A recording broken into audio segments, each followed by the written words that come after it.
பேசுறான் politics. Hello ladies and gentlemen, தலைநகர்ல தேர்தல்னாலே எல்லா பக்கமும் வண்டியை கட்டுவாங்க தெரியுமா மேன்? ஆமா தர, டெல்லி தேர்தலுக்கு தமிழ்நாட்டு தலைவர்களும் போறாங்களே. டெல்லியில சில தொகுதிகள்ல தமிழ் மக்கள் இருக்காங்க.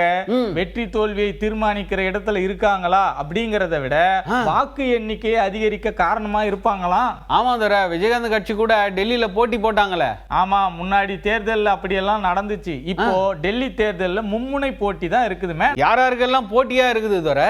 மாநிலத்துல ஆளுங்கட்சி ஆம் ஆத்மி, மத்தியில ஆளுங்கட்சி பாஜக, ரெண்டுலயும் முன்னாடி ஆண்ட கட்சி காங்கிரஸ். அப்ப சபா சரியான போட்டி தான். இப்போதைக்கு மும்முனை போட்டின்னு சொன்னாலும் முதல் 2 இடத்துல ஆம் ஆத்மி கட்சியும் பாஜகவும் தான் இருக்காங்க.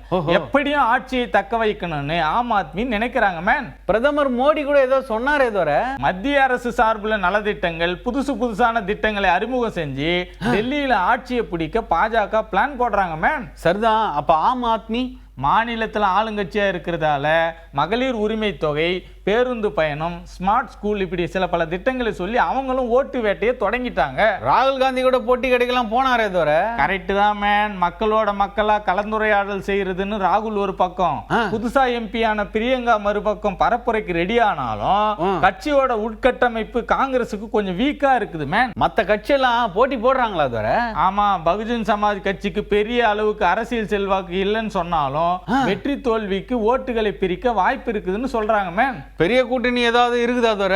கூட்டணி கணக்கெல்லாம் பெருசா இல்ல. இந்தியாவோட தலைநகர்ல நடக்கும் மும்முனை போட்டியில இந்த தடவை வளர்ச்சியை விட சென்டிமெண்ட் அதிகமா இருக்குதுன்னு சொல்றாங்க மேன். சரிதான் தர. அரசியல்ல இதெல்லாம் சாதாரணமாப்பா.